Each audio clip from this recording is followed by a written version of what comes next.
ഉണർന്നുവോ മുളം തണ്ടിലൊരീണം, ഒഴിഞ്ഞുവോ മണിച്ചുണ്ടിൽ ഇന്നൊരു തേൻകണം.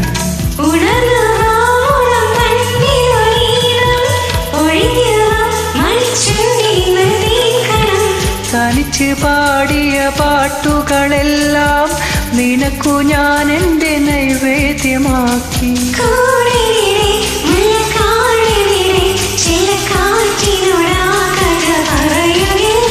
ഒരു രാജമല്ലി വിടരുന്ന പോലെ ഇതളെഴുതി മുന്നിലൊരു മുഖം.